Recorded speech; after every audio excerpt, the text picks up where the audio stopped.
옛 현인들은 가르쳤습니다. 지혜롭게 살려면 냉철하게 사는 법을 배워야 한다고 말입니다. 옛 현인의 가르침, 저희 채널에 다시 오신 시청자 여러분, 반갑습니다.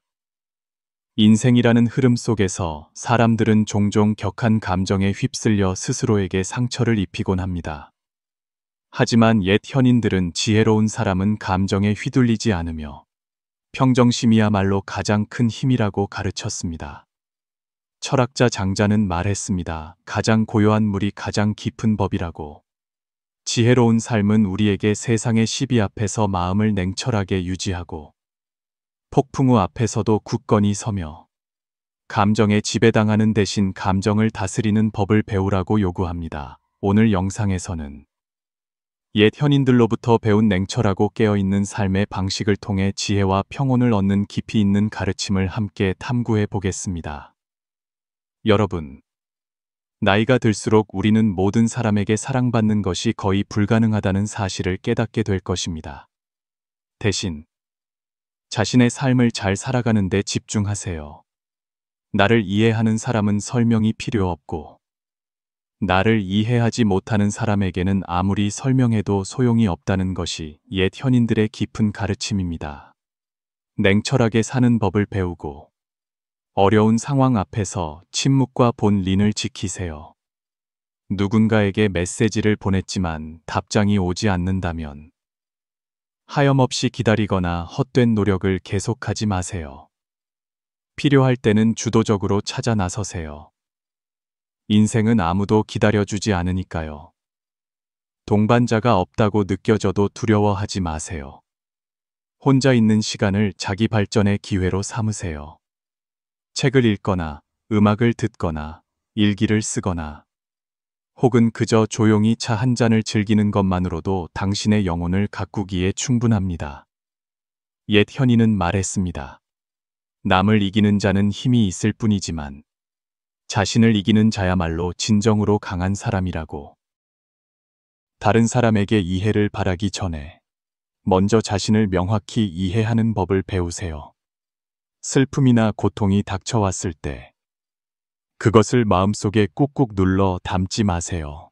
필요하다면 한바탕 크게 우세요. 눈물은 마음의 응어리를 풀어내는 방법이니까요. 이미지를 잃을까 걱정하지 마세요. 한 번 울고 나면 내일은 또다시 찾아올 것이고 당신은 여전히 미소를 지으며 삶을 마주해야 하니까요. 인생의 여정에서 당신의 발걸음을 늦추는 사람들이 있을 겁니다. 주저하지 말고 다른 방향으로 길을 트세요. 모든 사람이 당신과 같은 뜻을 품고 있지는 않으니까요. 옛 현인이 말했듯 같은 뜻을 가진 사람들은 자연스럽게 서로를 찾게 마련입니다. 함께 걸을 수 없다면 각자의 길을 계속 가기 위해 헤어지는 것은 필연적인 일입니다. 기억하세요. 아무도 당신의 삶을 대신 살아줄 수 없으며 이 삶에 대한 유일한 책임은 바로 당신 자신에게 있습니다. 당신에게 가장 깊은 상처를 줄 수 있는 유일한 사람은 바로 당신 자신입니다. 만약 누군가 그렇게 할 수 있었다면 그것은 당신이 그들에게 그럴 힘을 주었기 때문입니다. 자신의 마음을 지킬 줄 알아야 하지만 동시에 가까운 사람들과 나눌 줄도 알아야 합니다. 고통이 고독으로 변하지 않도록 말이죠. 사랑에 있어서 누군가를 사랑한다면 용감하게 말하세요. 거절당해 한 번 아픈 것이 말없이 사랑하며 고통을 영원히 이어가는 것보다 훨씬 낫습니다. 외롭다고 해서 서둘러 사랑할 사람을 선택하지 마세요. 사랑 속에서의 외로움이 혼자 사는 것보다 몇 배는 더 무섭기 때문입니다. 항상 기억하세요. 냉철하게 산다는 것은 세상에 마음을 닫는 것이 아니라 자신을 보호하고 당당하게 살며 성숙해지는 법을 배우는 것입니다. 옛 현인들의 가르침처럼 고요함은 도리이며 평정심은 힘입니다. 여러분, 지혜로운 삶의 여정에서 작지만 의미 있는 것들에 관심을 기울이면 당신의 삶은 더욱 충만해질 것입니다. 주변 친지나 친구들의 특별한 날, 특히 그들의 생일을 항상 기억하세요. 진심 어린 축하의 말이나 따뜻한 감사의 말을 아끼지 마세요. 반대로 아무도 당신의 생일을 기억해 주지 않더라도 서운해할 필요 없습니다. 가장 중요한 것은 당신 스스로 당신의 생일을 기억하는 것입니다. 그것은 매년 당신의 성장과 변화를 되돌아보는 이정표이기 때문입니다. 선물을 받지 못해도 괜찮습니다. 과감하게 자신에게 상을 주세요. 자신의 노력으로 번 돈으로 좋아하는 것을 사서 당신이 좋은 것을 누릴 자격이 있음을 스스로에게 상기시키세요. 옛 현인은 가르쳤습니다. 하늘은 누구에게도 모든 것을 완벽하게 주지 않으며 사람 또한 절대적인 만족을 요구할 필요는 없다고. 당신의 생일에 부모님께 감사하다는 말을 하기 위해 잠시 멈춰본 적이 있나요? 아직 없다면 오늘부터 시작하세요. 당신의 생일은 그들에게도 가장 기억에 남는 날이니까요. 기분이 좋지 않을 때는 성급하고 생각 없는 행동을 피하세요. 순간의 감정이 당신의 행동을 지배하게 두지 마세요. 깊은 잠과 고요함이 가장 효과적인 약이 될 것입니다. 잠에서 깨면 번뇌가 허공으로 사라질 수도 있습니다. 옛 현인은 말했습니다. 마음이 고요하면 몸이 편안해진다고. 모든 어려움에는 해결책이 있다는 것을 기억하세요. 단지 당신이 평정심을 유지하기만 하면 됩니다. 사랑과 관심에 있어서 다른 사람에게 당신을 기억하는지 사랑하는지 물을 필요가 없다는 것을 기억하세요. 진정한 감정은 말이 아닌 행동으로 항상 드러나게 마련입니다. 자꾸 묻는 것은 다른 사람의 눈에 당신을 유치하고 미성숙하게 보이게 할 뿐입니다. 또한 다른 사람의 시선이 당신에게 영향을 미치게 두지 마세요.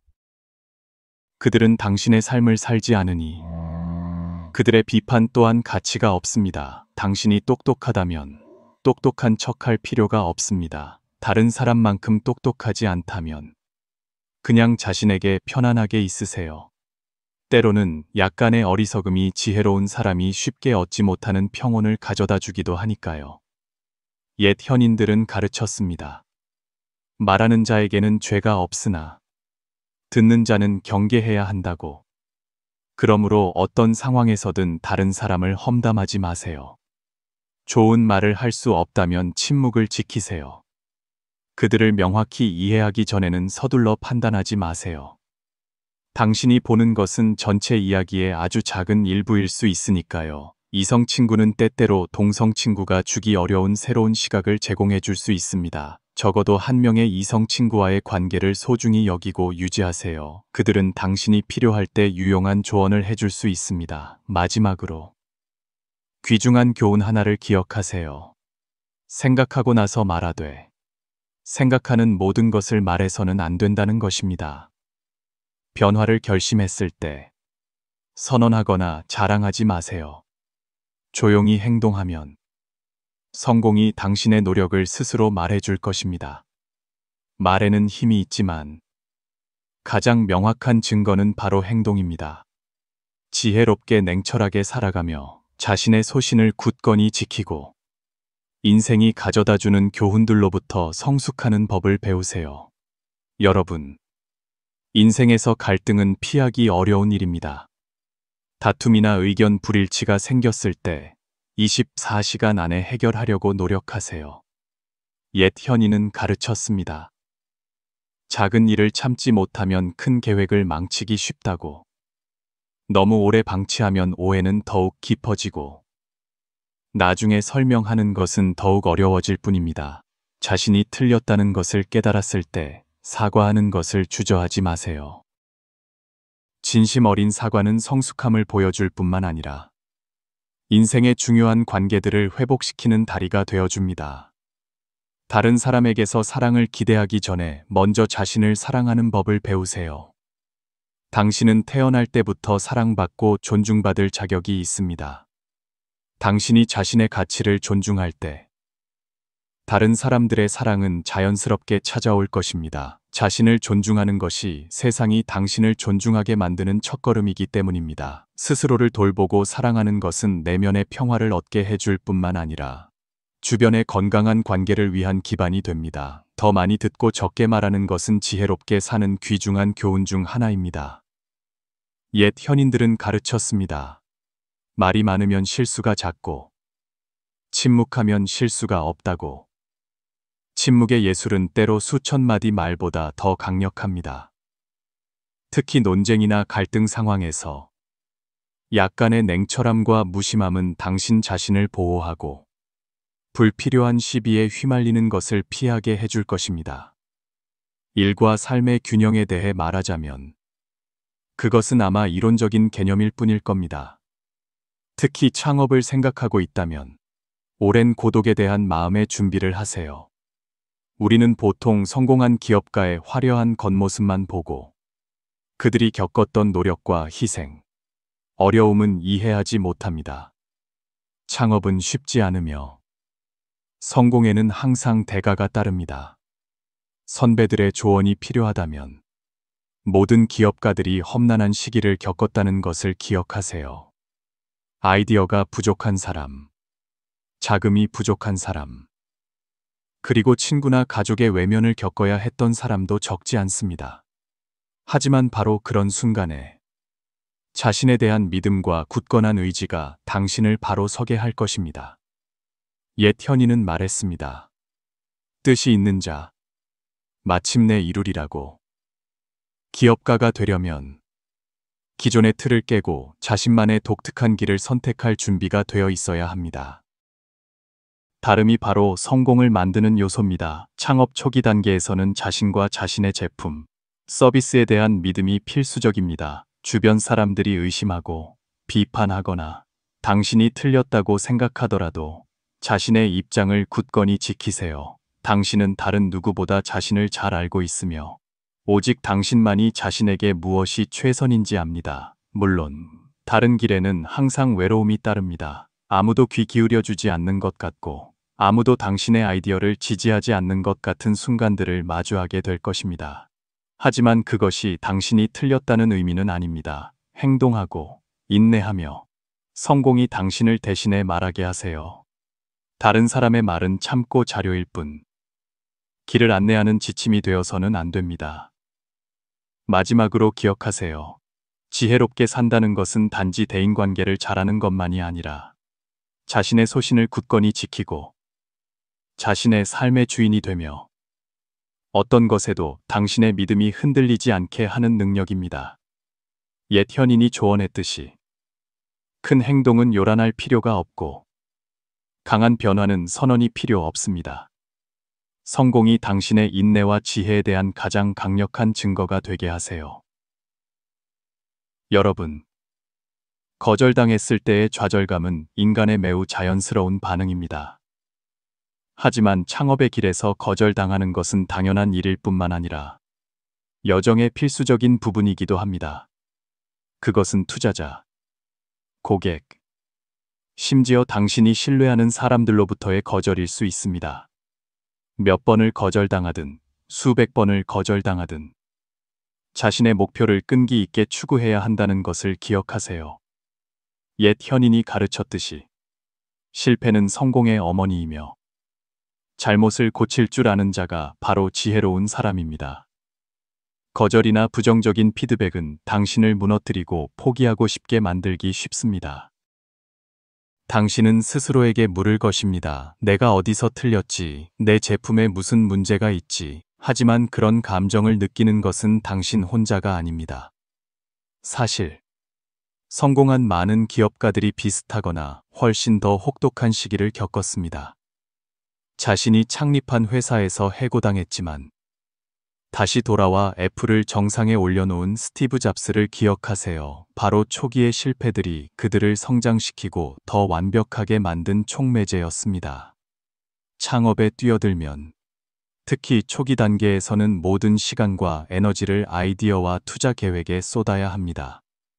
하루는 24시간뿐이고 일에 대한 고도의 집중은 당신도 모르는 사이에 가족, 친구들과의 연결고리를 점차 잃게 만들 것입니다.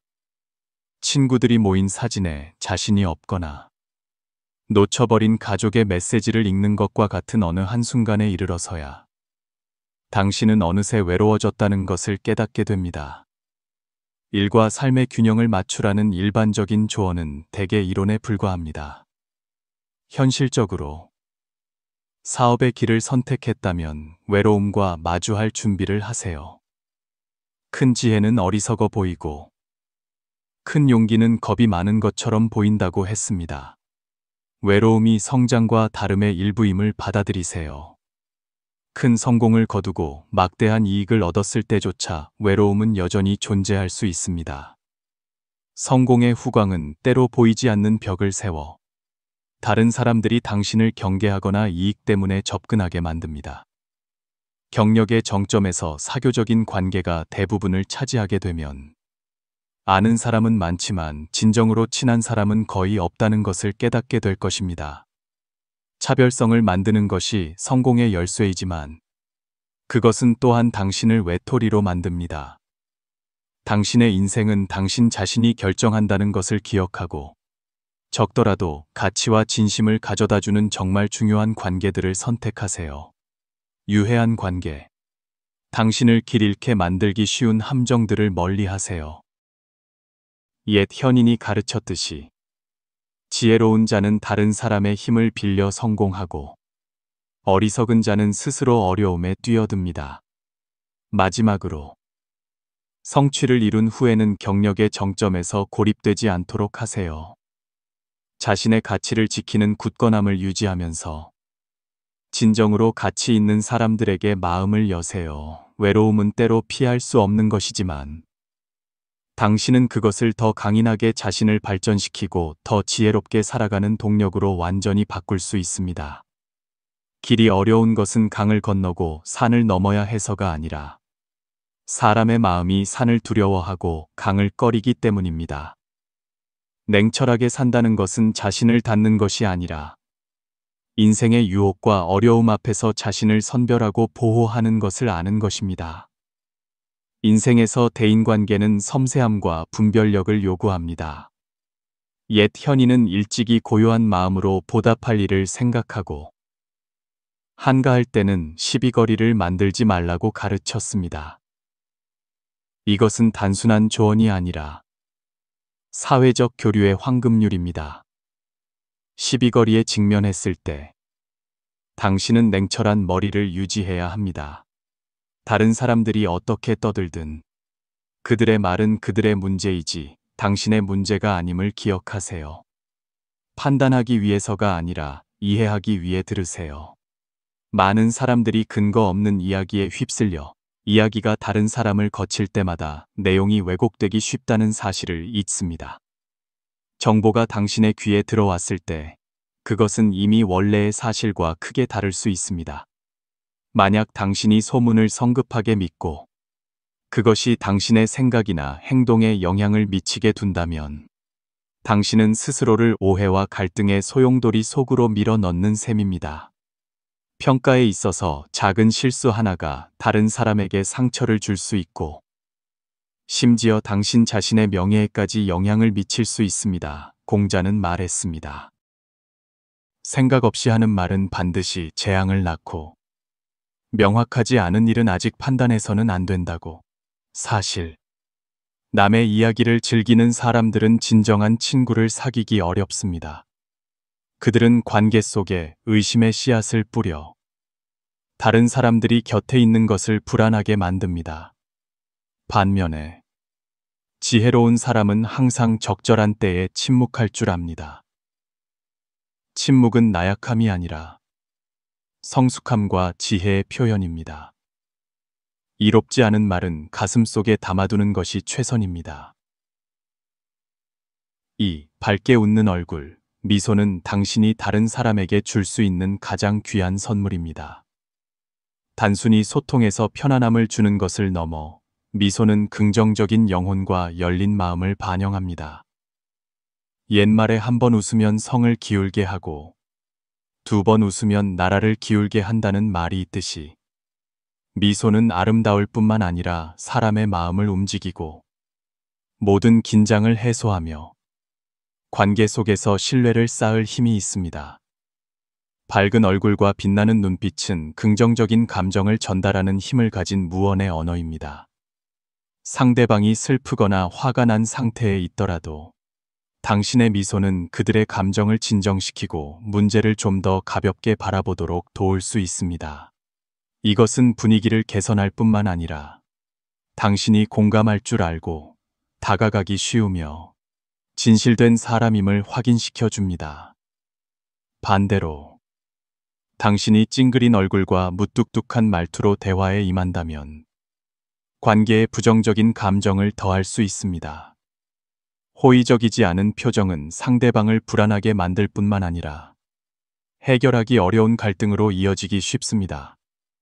맹자가 말했듯이 마음이 맑으면 얼굴이 온화해지고 얼굴이 온화하면 사람이 편안해집니다. 긍정적인 기분은 미소를 통해 비춰지며 당신과 다른 사람 사이에 보이지 않지만 강력한 연결고리가 됩니다. 생각해 보세요. 항상 긴장하거나 불쾌한 표정을 짓는 사람과 친구가 되고 싶은 사람이 있을까요? 반대로 부드러운 미소와 친절한 말 한마디는 가치 있는 관계의 문을 열 수 있습니다. 소통을 잘하는 사람이 될 필요는 없습니다. 단지 매 순간 즐거움을 유지하기만 하면 당신은 주변의 귀인들을 끌어당기기에 충분합니다. 그렇다면 다음번에 누군가를 만날 때 미소를 가져다 줄 건가요?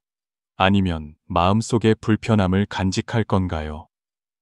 당신의 미소가 좋은 관계의 시작이 되게 하세요. 친구를 가려 사귀라는 것은 옛 현인들의 오랜 가르침이지만 이를 올바르게 이해하고 효과적으로 적용하려면 섬세함과 경험이 필요합니다. 사귈 만한 가치가 있는 사람은 당신의 삶이 기쁨으로 가득할 때 항상 나타나는 사람이 아니라 당신이 어려움에 처했을 때, 심지어 그들이 받을 것이 아무것도 없을 때조차도 기꺼이 손을 내밀어 도와주는 사람입니다. 그런 관계야말로 소중히 여겨야 할 보물입니다. 반대로 항상 아첨하거나 가식적으로 지나치게 친한 척하는 사람들은 멀리해야 합니다.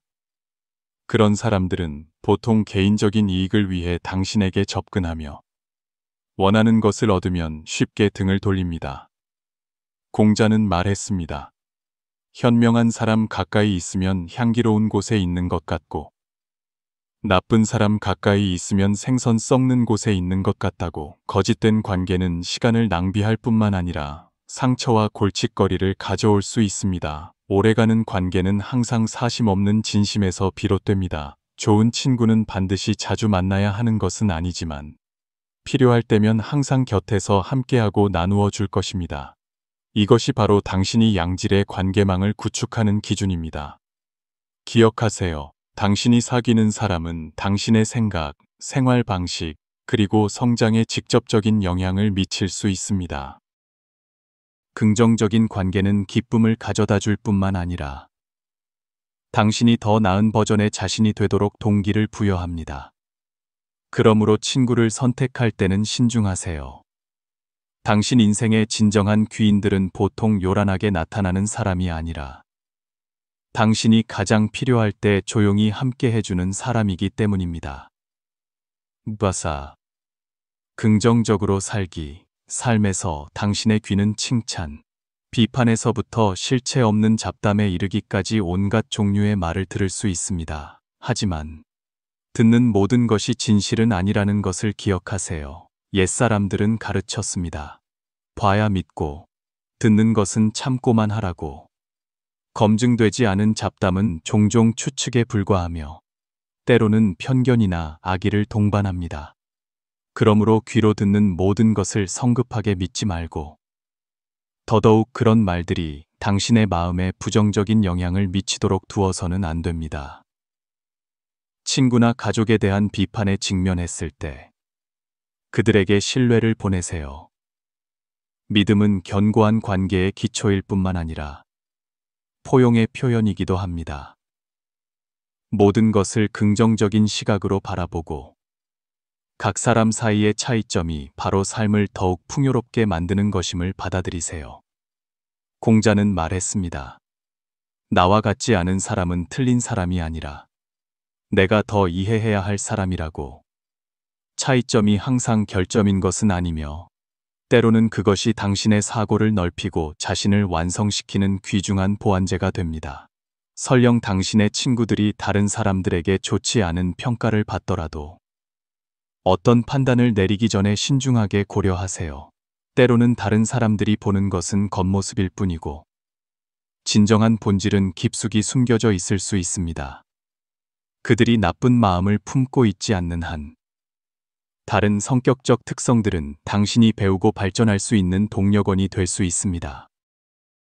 긍정적으로 사는 것은 양질의 관계를 유지하는 데 도움이 될 뿐만 아니라 다른 사람들의 눈에 당신을 더욱 매력적으로 만듭니다. 항상 포용을 지향하고 열린 마음을 유지하세요. 5. 귀인의 도움을 빌려 일을 행하라. 인생에서 다른 사람의 도움 없이 성공하는 사람은 없습니다. 기꺼이 돕고 길을 안내해주는 귀인들은 각자의 성공 여정에서 핵심적인 역할을 합니다. 옛 현인은 말했습니다. 귀인은 봄바람과 같아. 사람이 큰 파도를 헤쳐나가는 배를 밀어준다고. 하지만 귀인을 끌어들이기 위해 중요한 것은 운뿐만 아니라 당신의 인품과 사회적 관계를 구축하는 방식에 달려 있습니다. 오래가는 관계는 양측 모두에게 편안함과 평화를 가져다주는 관계입니다. 무리한 요구와 압박으로 다른 사람을 피곤하게 만들지 마세요. 반대로 지혜롭게 힘을 빌리는 법을 배우세요. 일에서 장인은 좋은 도구가 있어야 임무를 완수할 수 있습니다. 마찬가지로 지혜로운 사람은 다른 사람의 도움을 활용하여 성장할 줄 압니다. 공자가 가르쳤듯이 자신이 약함을 알면 강한 사람에게 의지하고 자신이 부족함을 알면 가진 사람에게서 배우는 것이 지혜입니다. 힘을 빌려 일을 행한다는 것은 의존하는 것을 의미하는 것이 아니라 언제 도움이 필요한지 알고 다른 사람이 가져다주는 가치를 소중히 여기는 것을 의미합니다. 긍정적으로 살고 마음을 열고 주도적으로 좋은 관계를 만들어 나가세요. 귀인은 보통 당신이 노력하고 그들이 주는 도움에 걸맞은 긍정적인 에너지를 발산할 때 나타납니다. 다른 사람의 차이점을 받아들이는 능력 또한 관계를 넓히는 데 도움이 되는 중요한 요소입니다. 포용력 있고 대인관계 방식이 유연한 사람들은 보통 쉽게 호감과 신뢰를 얻습니다. 천하에 아는 사람은 많아도 지고는 몇이나 될까요? 그렇습니다. 모든 사람이 지기를 만날 운명은 아니지만 인연에 따라 마음을 열면 삶의 귀인을 맞이할 준비가 될 것입니다. 중년이 되면 사람들은 보통 모든 것을 더 깊이 있게 바라보고 더 이상 맞지 않는 관계는 놓아주어 새로운 기회를 위한 자리를 마련할 줄 압니다. 직이나 귀인을 만난다면 소중히 여기고 가꾸세요. 그렇지 않더라도 억지로 구하지 마세요. 바로 열린 마음과 관계 속의 유연함이 당신의 사회적 네트워크를 끊임없이 확장하고 큰 가치를 가져다 줄 사람들을 만날 가능성을 높여줄 것입니다. 억지로 구하지 않으면 인연은 자연스럽게 찾아옵니다. 항상 기억하세요. 억지로 구하지도 바라지도 마세요. 만나야 할 사람은 결국 만나게 될 것입니다. 세상살이에서 스스로를 똑똑하다고 여기는 자는 어리석게 되고 어리석다고 여겨지는 자가 도리어 지혜롭게 됩니다. 인생은 한 편의 영화와 같고 우리 각자는 그 속의 배우입니다. 때로는 똑똑한 사람이 바보인 척하고 어리석은 자가 자신이 현명한 척하려 했습니다. 옛날 초날에 사냥 기술은 서툴지만 자신이 똑똑하다고 뽐내기를 좋아하는 사냥꾼이 있었습니다. 그는 대나무 관으로 피리를 만들어 사슴이나 노루 같은 짐승들의 울음소리를 흉내내어 그들을 가까이 유인했습니다. 어느 날 사냥꾼은 활과 화살, 화약과 도구들을 챙겨 산으로 사냥을 나갔습니다. 그는 피리를 불어 사슴 소리를 흉내냈고 근처에 있던 표범 한 마리가 진짜 사슴인 줄 알고 다가왔습니다. 표범을 본 그는 겁에 질렸지만 재빨리 호랑이 소리를 내어 표범을 겁주어 쫓아냈습니다. 표범은 두려워하며 도망쳤습니다. 하지만 바로 그 순간 그는 피리 소리를 듣고 다가오는 커다란 흑곰과 마주쳤습니다. 이제 그는 곰을 겁줄 만한 더 사나운 울음소리를 생각해낼 수 없었습니다. 너무나도 겁에 질린 나머지 그는 흑곰의 공격을 받아 비참한 최후를 맞이했습니다. 이 사냥꾼이 얻은 교훈은 그가 진정한 실력으로 사냥에 나선 것이 아니라 오직 가식에 의존했다는 것입니다. 실력 없이 장괴에 의존해 남을 속이는 사람들은 결국 자신을 해칠 뿐입니다. 우리는 종종 최고의 지혜는 어리석어 보인다는 말을 듣습니다. 하지만 실제로는 큰 바보가 지혜로운 척하는 경우도 적지 않습니다. 이런 사람들은 자신이 남보다 똑똑하다고 뽐내기를 좋아하며 장괴로 남을 억누르고 공격하여 자신을 높이려 합니다. 그들은 일시적인 성공과 만족을 얻을 수는 있지만 결코 진정하고 지속적인 성공에는 이르지 못합니다. 여유롭고 자유롭게 사는 사람이야말로 지혜로운 사람입니다. 인생은 무상하며 다투고 경쟁하는 것은 사람을 지치게 할 뿐입니다. 안락하게 살고 자신만의 삶의 방식을 선택하는 것이 현명한 선택입니다. 만사는 인연에 따르니 마음이 편안하면 삶도 평온합니다. 비교하거나 따지지 않고 살기. 남과 비교하고 따지는 것은 바로 스스로에게 번뇌를 불러들이는 것입니다. 인생 100년도 못 되는데 만년을 추구한들 소용없다는 말이 있습니다. 그러니 만사는 인연에 맡기고 한 가지를 덜면 1000가지 시름이 줄어듭니다. 추구하는 것이 적을수록 자유는 더 많아집니다. 단순하게 사는 것이 현명함이며 좋은 삶과 행복을 위해 사는 것만으로 충분하다는 것을 이해하면 됩니다. 너무 많은 것을 추구하면 영혼만 무거워질 뿐입니다. 사치가 적을수록 편안함은 많아집니다. 행복도 그 덕분에 커집니다. 3. 만족할 줄 아는 사람은 물질적으로 가난해도 영혼은 부유합니다. 탐욕스러운 사람은 많은 돈을 가졌어도 마음은 가난합니다. 이것이 바로 옛 현인들이 흔히 말하던 만족할 줄 아는 것이 즐거움이라는 것입니다. 내면에서 우러나오는 기쁨이야말로 진정으로 자유롭고 오래가는 기쁨입니다. 재산이 많지 않고 수입도 높지 않지만 마음은 늘 평안하고 걱정이 없습니다. 사람은 영혼으로 살아가며 풍요로운 영혼이야말로 가장 귀중한 자산입니다. 인생에는 단 3일이 있습니다. 어리석은 자는 어제 속에 살고 희망에 찬 자는 내일 속에 삽니다. 오직 현명한 자만이 오늘을 삽니다. 어제는 이미 지나갔습니다. 그것은 유효기간이 지난 표와 같습니다. 내일은 아직 오지 않았으니 표가 있어도 갈 수 없습니다. 그러므로 오직 오늘을 사는 것만이 현실입니다. 즐거움을 한 뼘 더하면 걱정이 한 뼘 줄어듭니다. 진실함을 한 뼘 더하면 거짓이 한 뼘 줄어듭니다. 한가로움을 한 뼘 더하면 바쁨이 한 뼘 줄어듭니다. 이 더하고 줄이는 세 글자는 각자에게 매우 중요합니다. 이를 이해하는 자는 평생 몸과 마음이 평온하고 기쁨이 오래 지속될 것입니다. 노인도 자신의 삶을 편안하고 안락하게 만들 수 있으며 스스로를 다스리고 선으로 자신을 대할 줄 압니다. 생각을 줄이고 한가로움을 늘리면 몸은 바빠도 마음은 한가롭습니다. 인생에서 이 8글자를 실천하기란 결코 쉬운 일이 아닙니다.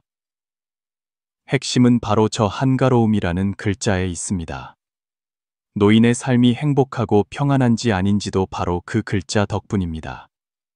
다른 환경에 적응하기 위해 자신의 태도를 바꾸는 법을 배우세요. 사람은 때때로 시간이 되돌아갈 수 있다면 그때는 태도를 바꾸어 많은 일들을 다르게 대했을 것이라고 바랍니다. 태도를 조금만 바꾸면 상황은 더 나아질 것입니다. 인생은 늘 그렇습니다. 지나고 나서야 후회합니다. 그렇다면 왜 처음부터 잘못을 고치지 않을까요? 마음가짐이 단순해지면 삶도 단순해집니다. 삶을 즐길 시간이 더 많아집니다. 복잡하게 사는 것은 어렵지 않지만 어렵고 힘든 것은 단순하게 사는 것입니다. 우리 조상들은 나물밥 먹고 편히 자고 소고기 먹고 걱정한다는 말을 했습니다. 날마다 산의 진미를 찾아 헤매는 자도 100년 인생 한평생일 뿐입니다. 소박하게 남을 반찬으로 사는 사람도 한평생일 뿐입니다. 인생은 무대와 같고 우리 각자는 배우이며 저마다의 추구가 있습니다. 어떤 이는 명예를, 어떤 이는 이익을 구합니다. 어떤 이는 고래등 같은 집을, 어떤 이는 풍류를 좋아합니다. 아침에는 차를 마시며 꽃을 감상하고 점심에는 소박한 반찬에 밥을 먹고 저녁에는 술잔을 기울이며 시를 읊습니다. 맑고 담백한 즐거움도 행복입니다. 단순한 삶은 우리에게 더 많은 기회와 시간을 줍니다. 소나무 바람 소리, 물 흐르는 소리, 꽃 피는 소리, 비 내리는 소리를 들으며 자연의 아름다운 생명력을 느낍니다. 대자연의 아름다움을 감상할 수 있는 사람이라는 것이 가장 큰 행운입니다. 인생에서 몇이나 이런 삶을 살 수 있을까요? 오직 단순한 삶을 추구해야만 그것을 얻을 수 있습니다. 복잡한 삶이냐, 단순한 삶이냐는 각자의 느낌에 달려 있습니다. 복잡한 삶의 관념은 모든 슬픔, 육체적 피로, 정신적 고통의 근원입니다.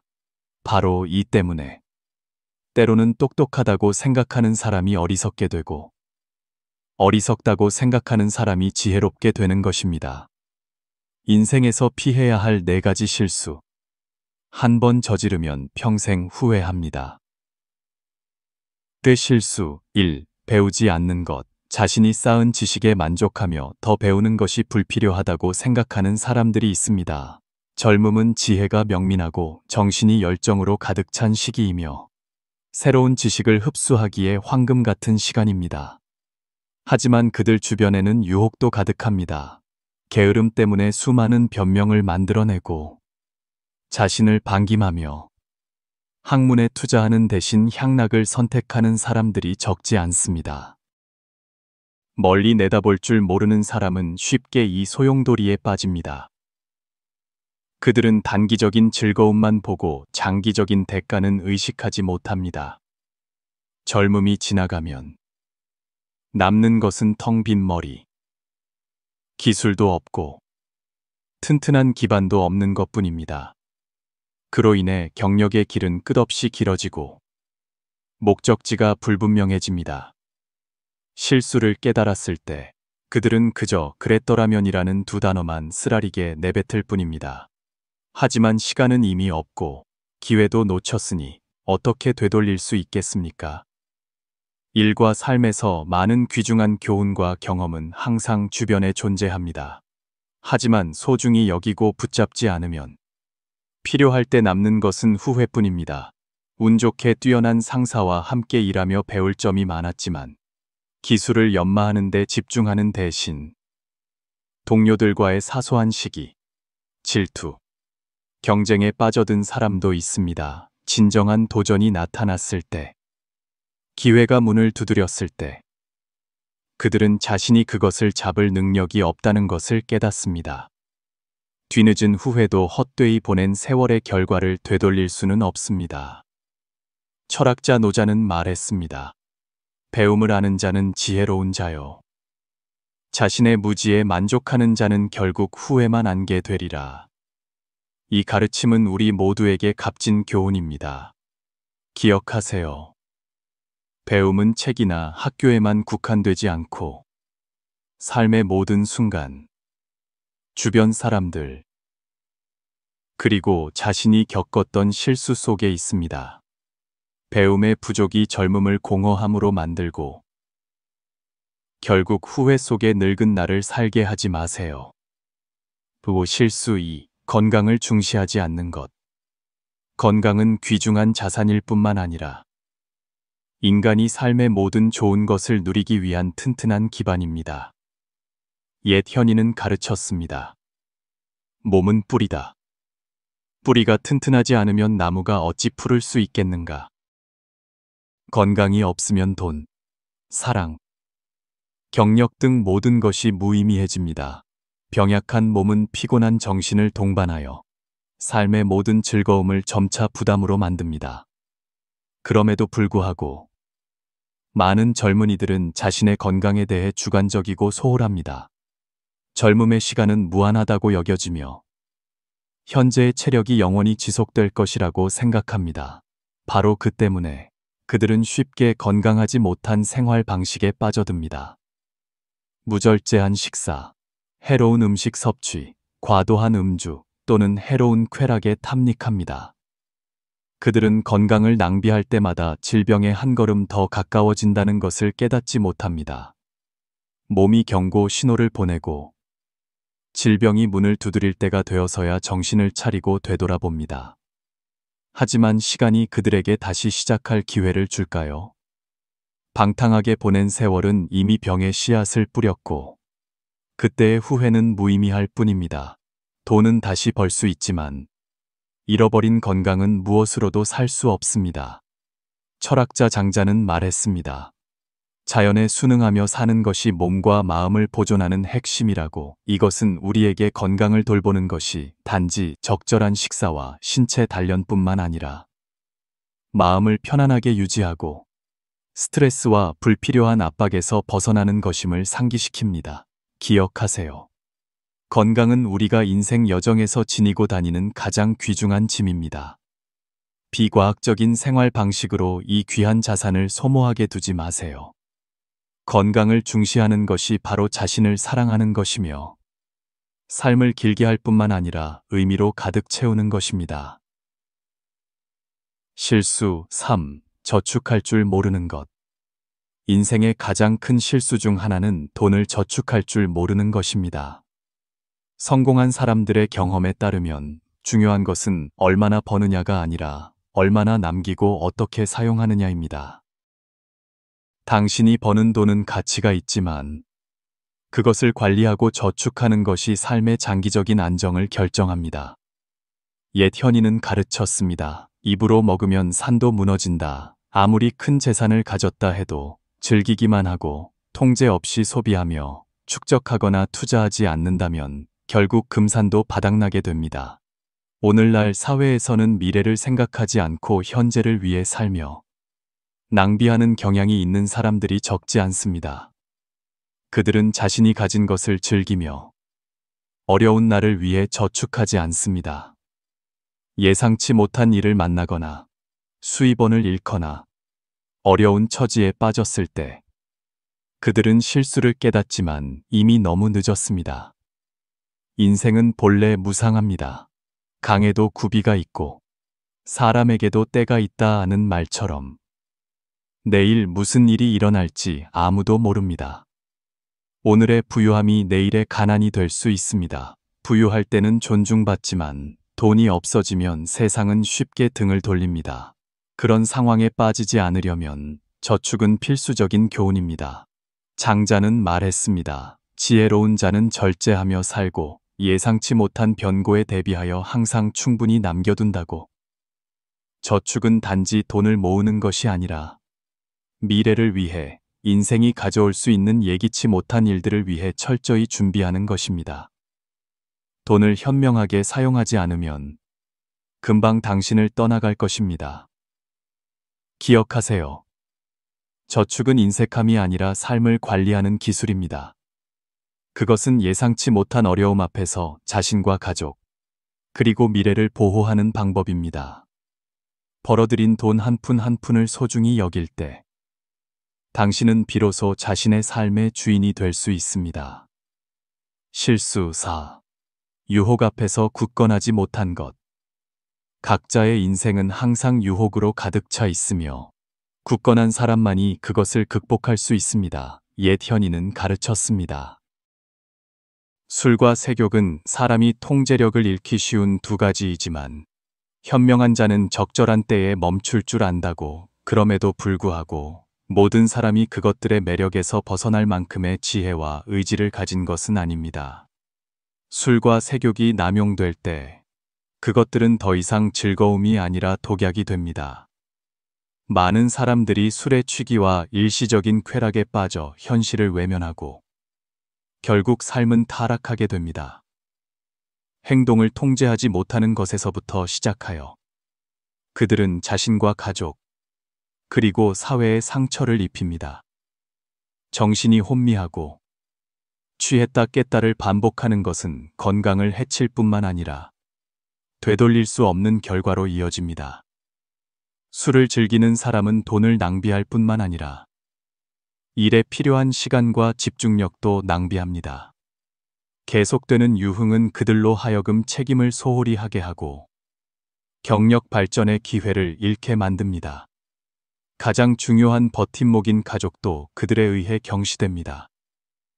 가족에게 관심을 기울일 시간을 갖지 않음으로써 그들은 부부 관계의 균열을 일으키고 심지어 파경에 이르게 합니다. 심지어 술에 취해 내뱉는 무모한 말들은 다른 사람들로부터의 신뢰와 존경을 잃게 하여 스스로를 고립되고 경멸받는 처지로 몰아넣습니다. 공자는 상기시켰습니다. 군자는 자신이 좋아하는 것에 신중해야 하니 맹목적인 열정은 눈을 멀게 하고 마음을 약하게 할 것이기 때문이다. 이 가르침은 깊은 경고의 메시지입니다. 유혹에 빠진 삶은 미래를 파괴할 뿐만 아니라 당신이 가진 귀중한 가치들도 잃게 만듭니다. 유혹 앞에서의 굳건함은 아니오라고 말할 수 있는 능력일 뿐만 아니라 자신을 더 좋은 것으로 이끌 수 있는 힘입니다. 기억하세요. 일시적인 즐거움은 오랜 고통과 맞바꿀 수 있습니다. 오직 자신을 다스릴 수 있을 때 당신은 자신의 인생을 다스릴 수 있습니다. 현명한 사람은 인생이 어떻게 변하든 자신을 통제합니다. 그들은 변고 앞에서 흔들리지 않고 항상 침착하고 낙관적이며 자신을 믿고 앞으로 나아갑니다. 그렇게 하기 위해 일상생활에서 그들은 5가지 중요한 것을 유지합니다. 1. 스스로 건강을 지키는 자각. 건강의 중요성은 항상 강조되지만 우리는 종종 일시적인 취향을 만족시키기 위해 자유롭게 먹고 마시려고 일부러 잊어버립니다. 젊을 때 많은 사람들이 밤새 일하거나 파티를 하거나 영화를 보거나 게임을 합니다. 그들은 담배가 좋지 않고 술이 건강에 해롭다는 것을 알지만 포기할 수 없습니다. 운동이 좋다는 것을 알지만 꾸준히 실천할 인내심이 부족합니다. 건강한 식단이 질병을 줄이는 데 도움이 된다는 것을 알지만 패스트푸드를 참지 못합니다. 한 사람이 스스로 건강을 지키고 건강한 습관을 유지할 줄 알면 삶은 더 좋아질 것입니다. 2. 항상 즐겁게 사는 것. 즐거운 삶은 유머러스하고 낙관적인 태도에 달려 있습니다. 사람들이 지루함을 느낄 때 그들은 종종 실용적이 되고 과도하게 노력하며 모든 노력이 보상받아야 한다고 항상 요구합니다. 그것은 스트레스와 불안으로 이어져 삶의 즐거움을 잃게 만듭니다. 즐겁게 사는 사람은 일상의 소박한 것들에서 즐거움을 찾는 사람입니다. 그들은 항상 긍정적인 삶의 태도를 유지합니다. 그 덕분에 자신뿐만 아니라 주변 사람들도 더 행복하고 즐겁게 느끼며 더 편안하게 만듭니다. 오직 즐거운 삶만이 시간의 마모에 맞서 싸울 수 있도록 도와줍니다. 3. 현명한 사람은 자신을 행복하게 하는 방법을 압니다. 현명한 사람은 우리가 맹목적으로 다른 사람을 섬기기 위해 사는 것이 아니라 자신을 점점 더 나은 사람으로 만들기 위해 산다는 것을 이해합니다.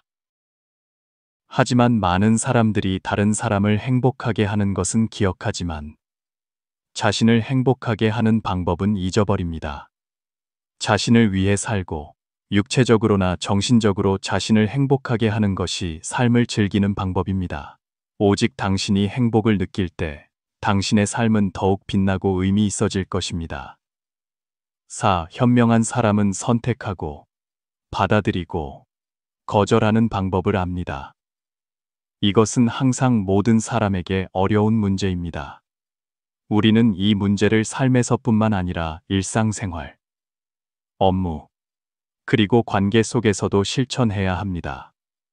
최근 몇 년 동안 미니멀리즘 생활 방식이 점점 더 보편화되고 있습니다. 이 생활 방식은 사람들에게 집안에 불필요한 것들을 버리고 정말로 귀중하고 유용한 것들만 남기도록 권장합니다. 어수선한 방은 자주 청소해야 하고 신경 쓰는데 많은 시간이 걸립니다. 그러므로 가볍고 편안하며 물건에 얽매이지 않는 삶을 살기 위해서는 버리는 것이 매우 필요합니다. 마찬가지로 일상의 사교 관계에서 그것이 무익하다고 느껴진다면 멀리하세요. 대신 중요한 사람, 자신을 사랑하는 사람들과의 관계에만 관심을 기울이고 유지해야 합니다.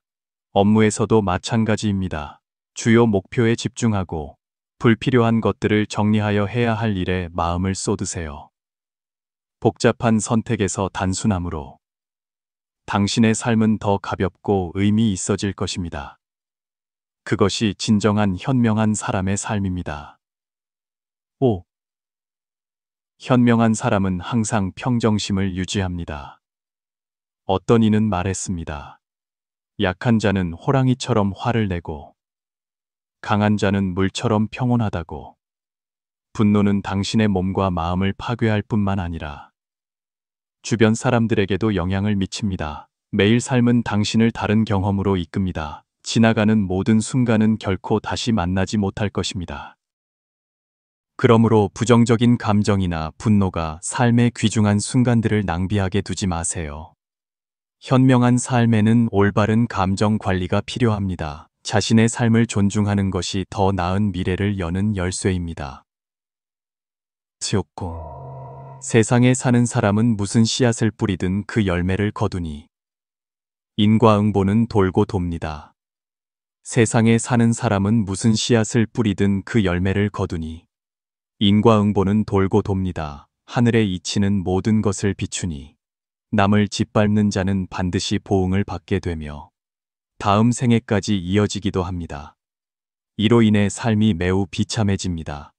아주 허름한 초가집에 못생기고 등이 굽은 한 거지 소년이 어머니와 함께 살고 있었습니다. 소년의 아버지도 구걸하며 하루하루를 연명하는 사람이었습니다.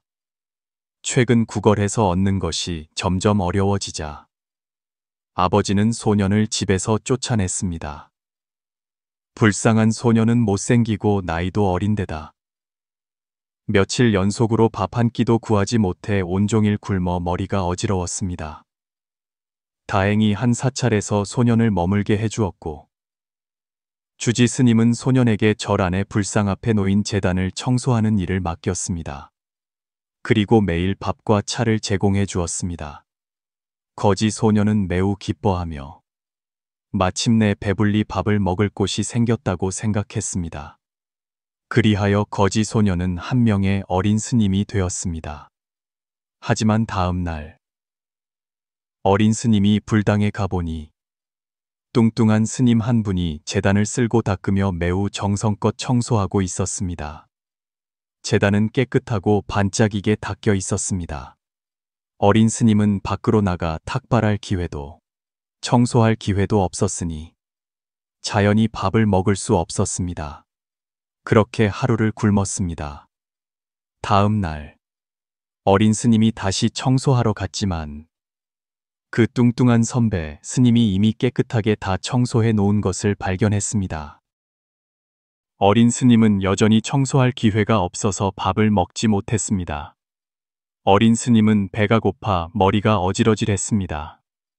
키가 큰 한 선배 스님이 어린 스님의 모습을 보고는 매우 걱정하며 무슨 일이냐고 물었습니다. 어린 스님은 이틀 동안 밥을 먹지 못했다고 말했습니다. 그러자 키 큰 선배 스님은 내일 탁발하러 갈 때 바로 2개를 가져가 동생을 위해 밥 한 그릇을 더 얻어오겠다고 말했습니다. 셋째 날, 어린 스님은 배가 고파 침대에 쓰러져 일어나지 못하고 그 키 큰 선배 스님이 밥을 가져다 주기를 기다렸습니다. 어린 스님은 오랫동안 기다리고 또 기다렸지만 하늘은 점점 어두워졌습니다. 마침내 키 큰 선배 스님이 돌아왔지만 양손은 비어 있었습니다. 그는 어린 스님에게 물었습니다. 아우야, 돌아오는 길에 사나운 갯떼를 만나서 밥을 다 빼앗겼구나. 내가 너를 위해 얻어온 밥인데.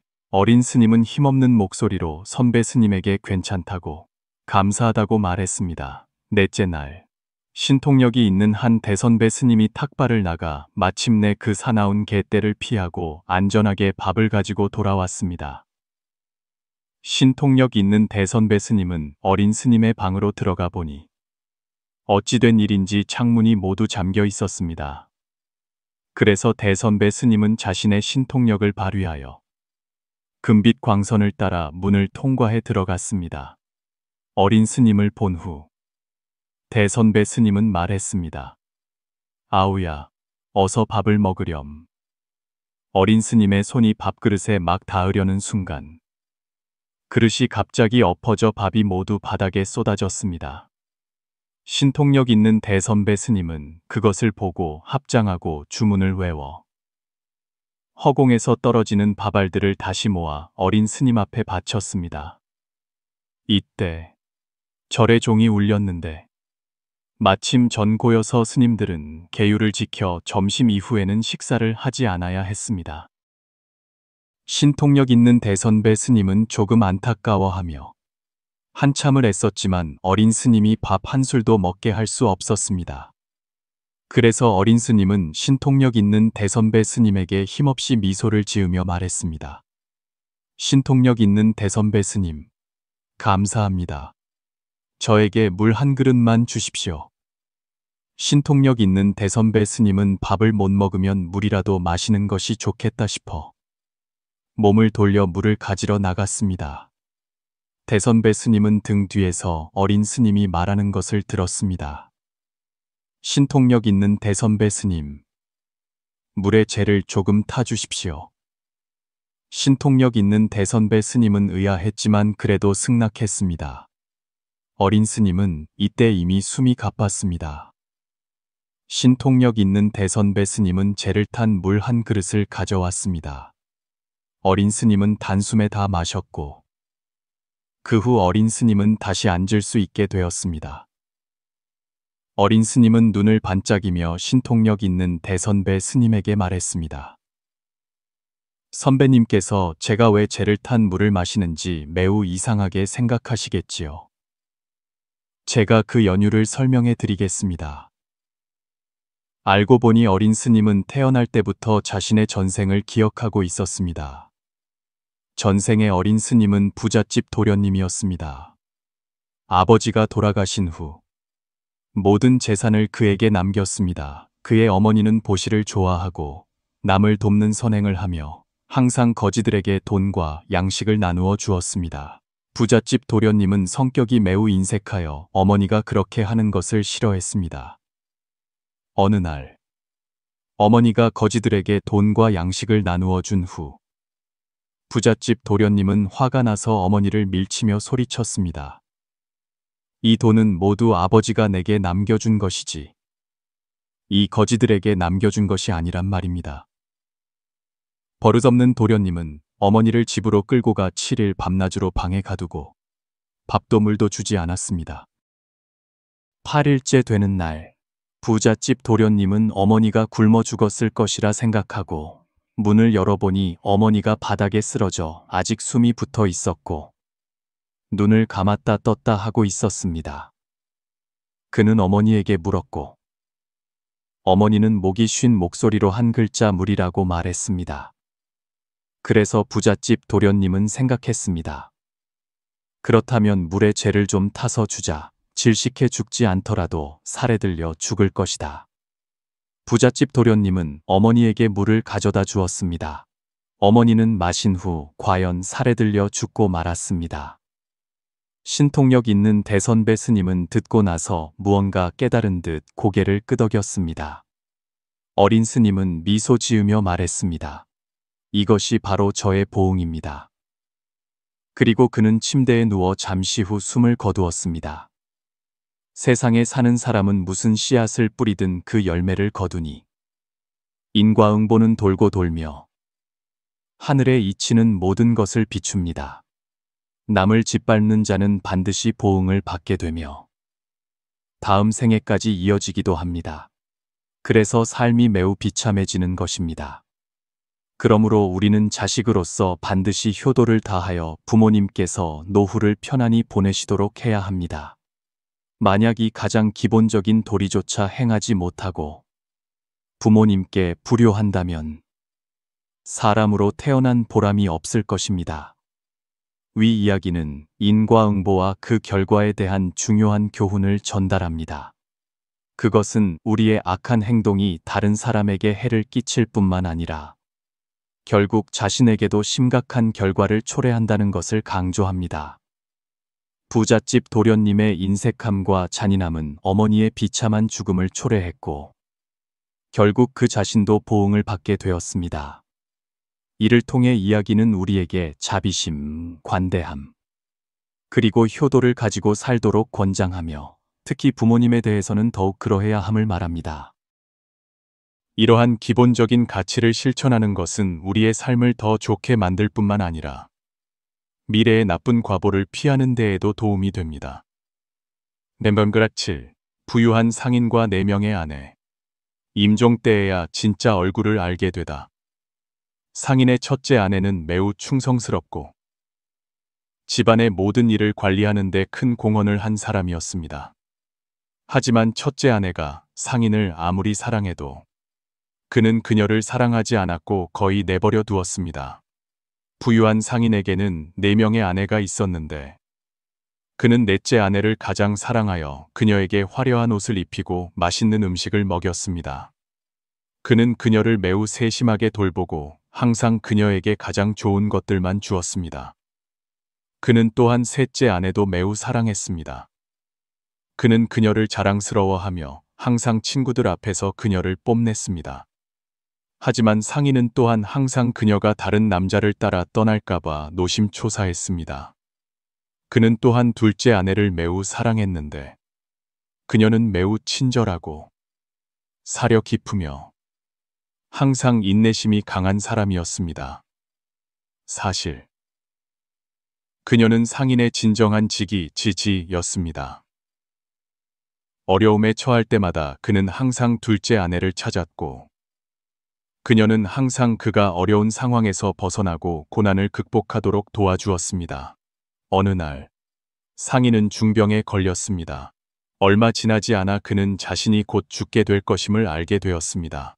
자신의 화려했던 삶을 생각하며 그는 무심코 혼잣말을 중얼거렸습니다. 지금 내 곁에는 4명의 아내가 있지만 죽고 나면 나 혼자이니 얼마나 외로울까. 그래서 상인은 넷째 아내에게 물었습니다.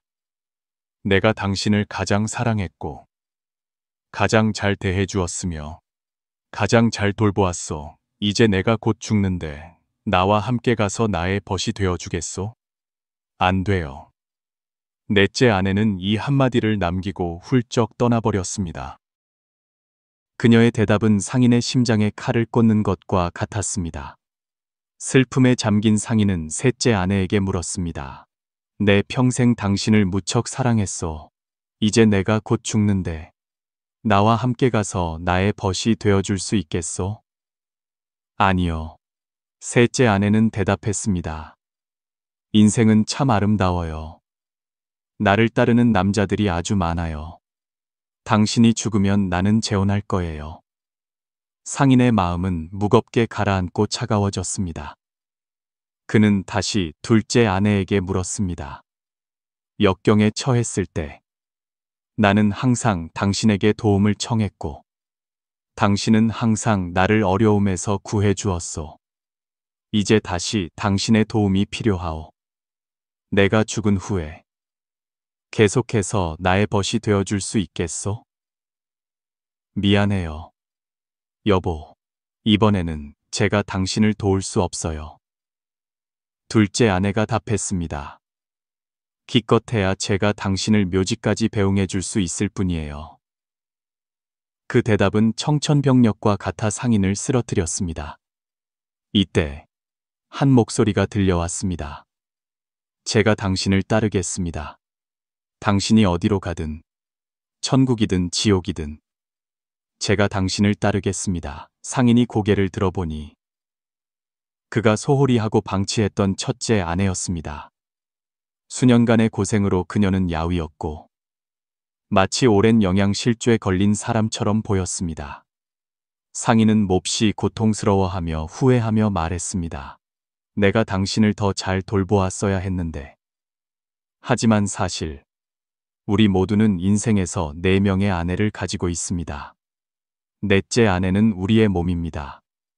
우리가 아무리 많은 시간과 정력을 들여 좋은 상태를 유지하고 아름다운 모습을 가꾸며 모든 필요를 충족시켜도 때가 되면 그것은 우리를 떠나갑니다. 셋째 아내는 우리의 명성, 권리, 그리고 재산입니다.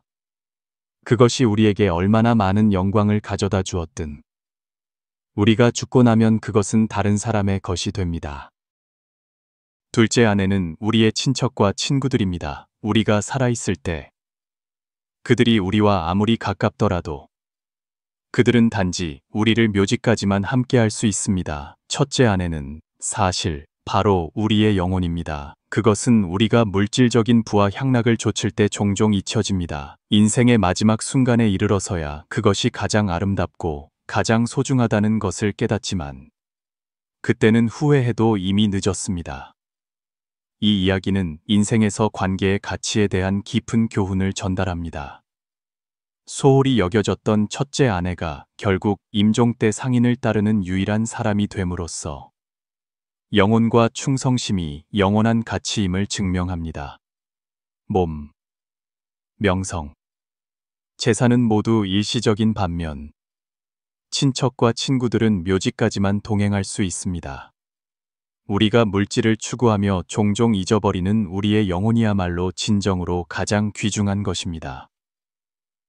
교훈은 우리가 정신적 가치와 굳건한 관계를 소중히 여기고 돌보아야 한다는 것입니다. 그것들이야말로 인생에서 진정한 의미를 가져다주는 것들이기 때문입니다. 메르테일, 관용, 다른 사람을 용서하는 것이 바로 자신에게 복을 쌓는 것이다. 옛말에 물이 너무 맑으면 물고기가 없고 사람이 너무 따지면 지인이 없다고 했습니다. 세상살이에서 누가 한 번인들 실수를 저지르지 않겠습니까? 다른 사람에게 퇴로를 열어주는 것은 바로 자신을 선대하는 것입니다. 하인을 용서한 왕, 은혜를 갚다. 이야기는 중국 춘추 시대에 초나라 장왕이 매우 현명하고 인자한 왕으로 유명했다고 전합니다. 어느 날, 그는 궁궐에서 대신들을 위한 연회를 열었습니다. 연회가 한창 무르익을 무렵, 갑자기 큰 바람이 불어 궁전 안의 모든 등불과 촛불을 꺼뜨렸습니다. 어둠 속에서 한 관리가 실수로 왕이 총애하는 후궁의 옷을 잡아당기고 희롱했습니다. 후궁은 우연히 관리의 관모를 떨어뜨리게 되었고 초 장왕에게 누가 자신을 희롱했는지 찾아달라고 아뢰었습니다. 왕의 총애하는 후궁을 희롱하는 것은 왕을 욕보이는 것과 같았습니다. 이는 대역죄이며 군신간의 도리를 무시하는 행위였습니다. 하지만 후궁의 보고를 들은 초 장왕은 잠시 생각한 후 큰 소리로 말했습니다. 촛불을 켜라. 오늘 짐은 경들이 즐겁고 편안하게 지내기를 바라니 예의를 차릴 필요가 없다. 모두 관모의 끈을 끊어야만 즐거울 것이오.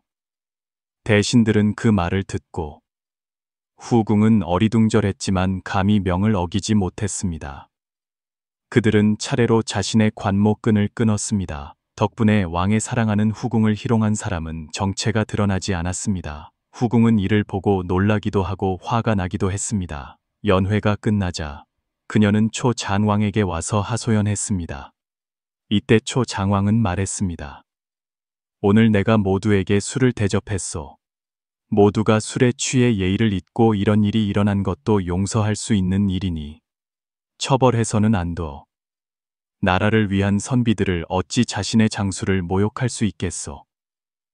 왕의 말을 들은 후궁은 고개를 끄덕이며 동의했고 이 일을 너그럽게 넘기기로 했습니다. 약 2년 후 초나라와 진나라 사이에 전쟁이 일어났고 5차례의 격전이 벌어졌습니다.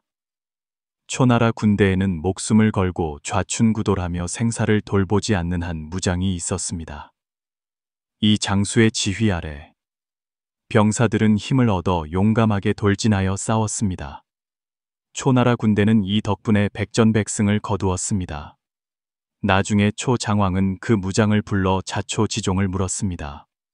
그 무장은 아뢰었습니다. 신은 폐하께서 군왕을 속인 죄를 용서해 주신 은혜를 입었습니다. 신은 목숨을 바쳐 폐하의 은덕에 보답하고자 합니다. 사실 이 무장이 바로 옛날 왕의 궁녀를 희롱했던 그 사람이었습니다. 세상살이에서 누가 실수가 없겠습니까? 하지만 각자가 다른 사람의 좋은 점을 보고 서로에게 퇴로를 열어준다면 그것 또한 자신을 선대하는 것입니다. 또 다른 이야기는 송나라 개국공신인 조빈과 관련이 있습니다. 조빈이 군대를 이끌고 남당을 공격할 때 그는 병사들에게 성공격을 잠시 미루라고 명령했습니다. 동시에 성을 지키고 있던 남당의 후주 이욱에게 여러 차례 서신을 보냈습니다. 조빈은 썼습니다. 상황이 이 지경에 이르렀으니 남당의 패배는 시간 문제일 뿐이요. 하지만 성을 함락시키면 옥석이 함께 부서지고 백성들이 도탄에 빠질 것이 애석하오. 만약 그대께서 송나라에 귀순하신다면 그것이 상책이요. 조빈은 이때 갑자기 병을 앓아 금능을 공격할 수 없게 되자 장수들이 모두 문병을 왔습니다. 조빈은 장수들에게 말했습니다. 나의 병은 어떤 약으로도 고칠 수 없소. 하지만 여러분이 진심으로 금능을 함락시킬 때 한 사람도 죽이지 않겠다고 맹세한다면 나의 병은 저절로 나을 것이오. 조빈의 말을 들은 후 삼군 장수들은 매우 감격하여 머리를 조아리며 승낙했습니다. 그들은 향을 피우고 피를 내어 맹세하며 조빈의 말대로 맹세했습니다. 뜻밖에도 이 말이 금능성 백성들의 귀에 들어가자 백성들은 조빈의 인자한 마음에 감복했습니다. 완고하던 이육도 듣고 나서 매우 감격하여 갑옷을 벗고 항복했습니다. 이육과 금능성 백성들은 그 후 함께 송나라 군대를 맞이하러 나갔습니다. 이 전투는 조빈의 관용과 도량 덕분에 한 명의 병사도 쓰지 않고 승리를 거두었으며 군사를 보전하고 수만 백성의 생명을 구하는 데 도움이 되었습니다. 한 걸음 물러서면 바다는 넓고 하늘은 맑으며 세 푼 양보하면 삶은 평온하고 바람은 잔잔하다는 말이 있습니다. 다른 사람을 먼저 생각하고 관용과 도량을 베풀며 다른 사람을 궁지로 몰지 않는 것은 자신에게도 살 길을 열어주는 것입니다. 위 이야기는 관용과 용서의 귀중한 교훈을 가져다 줍니다. 초장왕과 조빈은 모두 자신의 행동에서 인자함과 너그러움을 보여주었습니다. 관리의 희롱을 눈감아주는 것에서부터 희롱한 사람들을 용서하고 성을 함락시킬 때 폭력을 사용하지 않는 것에 이르기까지 그들은 다른 사람에게 퇴로를 열어주는 것이 덕행을 보여줄 뿐만 아니라 장기적인 이익을 가져다 준다는 것을 증명했습니다. 관용과 용서의 정신은 평화와 화합을 유지하는 데 도움이 될 뿐만 아니라 다른 사람들로부터 은덕과 충성을 되돌려 받을 기회를 만듭니다. 이 정신은 또한 때로는 양보와 관용이 자신과 다른 사람 모두에게 살기를 열어줄 수 있음을 보여줍니다. 급검구 세 명의 관상가 이야기에 따르면 한 명은 관상을 보고 한 명은 사주를 보고 한 명은 풍수를 보는 세 명의 선생이 함께 사방을 유람했습니다. 어느 날 선생들은 한 농장을 방문했습니다. 그때 날이 어두워져 세 사람은 하룻밤 묵어가기를 청했습니다. 세 선생은 주인을 따라 집 안으로 들어갔고 주인은 매우 진심으로 그들을 환대했습니다. 주인은 사람을 시켜 차를 내오고 성찬을 차려 선생들을 대접했습니다. 그 후 세 선생은 조화롭게 꾸며지고 가구가 소박하며 깨끗하고 정돈된 객실에서 쉬게 되었습니다. 잠자리에 들기 전에 관상 보는 선생이 다른 두 선생에게 말했습니다. 두 분 형제여, 제가 보니 이 집주인의 오관은 파격이라 좋지 않소. 이마는 좁고 기울어져 요절할 가난한 상이오. 사주 보는 선생이 덧붙였습니다. 이 양반은 명궁이 절지에 있고 삼방사정의 명제관이 모두 좋지 않으며 재물을 지키지 못할 사주를 가졌소. 풍수 선생이 총결론을 내렸습니다. 그러니 관상도 좋지 않고 사주도 좋지 않다는 말이군. 참으로 이상하오. 어찌하여 그가 부유할 수 있었을까? 내가 보기엔 저 문지기가 오히려 주인상을 가졌소. 필시 조상 묘자리가 좋은 음택에 있어 그가 이렇게 된 것이리라. 새 선생은 밤새 뒤척이며 잠을 이루지 못하고 날이 밝기만을 기다렸습니다. 다음 날 아침, 새 선생은 함께 음택을 보러 가고 싶다는 뜻을 밝혔습니다. 주인은 흔쾌히 동의하고 직접 새 선생을 모시고 묘지를 보러 갔습니다. 길은 구불구불하고 멀었으며 시내도 건너야 했습니다. 하지만 돌아올 때 주인은 그들을 다른 길로 안내했습니다. 돌아오는 길은 갈 때처럼 빙빙 돌지 않고 더 짧았습니다. 새 선생이 물었습니다. 어찌하여 갈 때는 이 길로 가지 않고 멀리 돌아갔소? 주인이 차분하게 답했습니다. 세 분 선생을 문 밖으로 모시고 나갈 때 이웃 사람이 제 벼를 훔쳐 베는 것을 보았습니다. 만약 제가 그곳을 지나갔다면 그들은 저를 보고 벼를 버리고 도망쳤을 겁니다. 저는 그들이 배고파서 그런 짓을 한 것이지 본성이 도둑질하는 사람은 아니라는 것을 압니다. 저는 그들을 상처 주지 않으려고 일부러 먼 길로 돌아간 것입니다. 새 선생은 모두 고개를 끄덕였습니다. 그렇다면 당신은 덕 뒤에 이라는 글자를 얻었군요. 바로 그 덕이 당신의 운명을 바꾼 것입니다. 선을 행하는 당신의 마음이 덕을 쌓은 것입니다. 정령 덕이 운명을 이기는군요. 틀림없이 그렇습니다. 이 이야기는 덕과 선한 마음이 사람의 운명을 바꿀 수 있다는 것을 가르칩니다. 비록 외모와 운명이 좋아 보이지 않더라도 올바른 마음으로 선을 행하며 산다면 성공과 행복을 이룰 수 있습니다. 열쇠는 운명이나 관상에 있는 것이 아니라 덕을 쌓고 자비로운 마음에 있습니다. 지혜롭게 살려면 냉철하게 사는 법을 배워야 한다. 영상을 시청해 주셔서 감사합니다. 기억하세요. 적절한 때의 냉철함은 자신을 보호하는 데 도움이 될 뿐만 아니라 모든 상황에서 평정심과 지혜를 유지하게 해줍니다. 영상이 유용했다면 좋아요, 공유, 그리고 채널 구독을 잊지 마시고 저희와 함께 옛 현인들의 깊은 철학을 계속 탐험해 주세요. 평안하고 의미 있는 하루 되시길 바랍니다.